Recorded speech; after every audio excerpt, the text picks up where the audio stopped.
السلام علیکم ناظرین، ممتاز احمد پٹی آپ کی خدمت میں حاضر ہے۔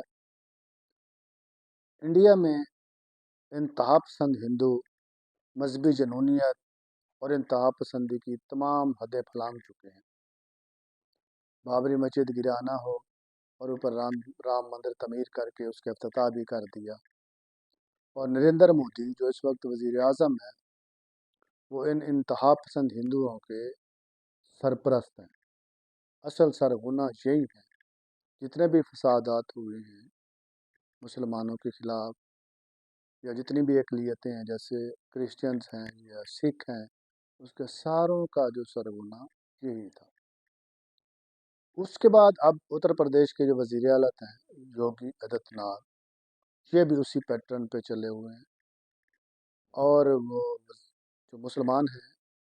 ان کے گھروں پر، ان کے مدرسوں پر، مساجد پر بلڈوزر چلانا اور ان کو مسمار کرنا اس کا مشغلہ بن چکا ہے۔ اب یہ مسلمانوں سے اتنے خوفزدہ ہیں، خوفزدہ تمام اقلیتوں سے ہے، لیکن مسلمانوں سے سب سے زیادہ خوفزدہ ہیں اور سب سے زیادہ دشمنی ہے، کیونکہ مسلمانوں نے ہی طویل عرصہ بھارت پر، انڈیا پر حکمرانی کی۔ اچھا، یہ سوچنے کا ان کا اپنا اپنا انداز ہے، لیکن یہ جو ہے اس وقت یہ جو مذہبی انتہا پسندی میں بہت آگے نکل چکے ہیں، کیونکہ انہوں نے بابری مسجد گرائی تو اس کے بعد بابری مسجد کے اوپر رام مندر تعمیر کر دیا اور اس کا افتتاح کر دیا، کیونکہ ان کے اس انتہا پسندانہ سوچ میں ان کی کورٹس بھی، ان کے جو سیکورٹی کے ادارے بھی تمام ان کے ساتھ ملے ہوئے ہیں، اور تمام جو ہیں اپنی اقلیتوں کے خلاف صف آرا ہیں۔ اچھا، باقی میں مزید تفصیلات اور ویڈیوز میں بتاؤں گا کہ ان کا میڈیا جو ہے وہ کس طرح ایک ڈرٹی کا کردار ادا کر رہا ہے، بڑا گندا کردار ادا کر رہا ہے، اور اس کے ساتھ ان کے جو تجزیہ نگار ہیں وہ کتنے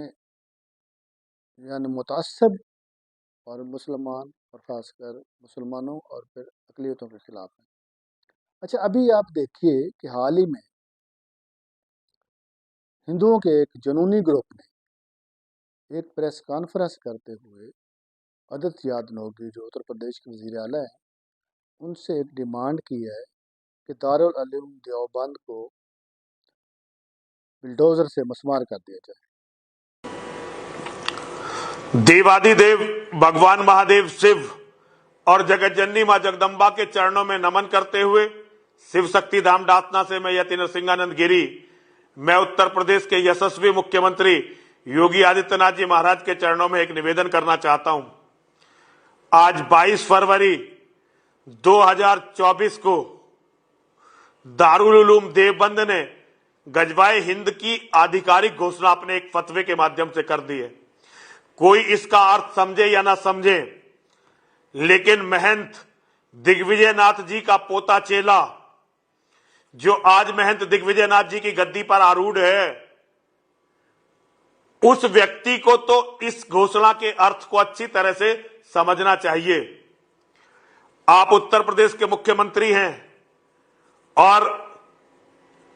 ہم سبھی چاہتے ہیں کہ آپ ایک دن بھارت کے پردھان منتری بنیں۔ میرا آپ سے انورودھ ہے، انہوں نے 100 کروڑ ہندوؤں کی ہتیا کا فتویٰ دیا ہے، اس کا ارتھ یہی ہے، شبد جال سے بھرمت نہ آپ خود ہو اور نہ ہی ہندوؤں کو بھرمت ہونے دیں، کیونکہ آپ ہندوؤں کی آشاؤں کے ایک ماتر کیندر بندو ہیں۔ اگر آپ بھی اور نیتاؤں کی طرح شبد جال سے ہندوؤں کو بھرمت کر کے خوش ہو جائیں گے تو یہ آپ کا اور ساری قوم کا دربھاگیہ ہے۔ میں آپ سے انورودھ کرنا چاہتا ہوں، آپ کا بلڈوزر اب دارالعلوم دیوبند تک پہنچنا چاہیے اور آتنکواد کے اس ویچارک کیندر کو جو پوری دنیا کو مٹانے کے لیے لڑ رہا ہے اور گھوشنا جس نے کر دی ہے 100 کروڑ ہندوؤں کے آدھیکارک قتل کی، ہماری بہن بیٹیوں کی منڈی لگانے کی، آپ کا بلڈوزر وہاں پہنچے اور دارالعلوم دیوبند کو دھوست کر کے دکھائیے۔ چھوٹے موٹے لوگوں پر بلڈوزر چلا کر کچھ نہیں ہونے والا ہے۔ آج ہی آپ کے بلڈوزر، میرا انورودھ ہے، دارالعلوم دیوبند کو دھوست کریے، اور میرا ہندوؤں سے انورودھ ہے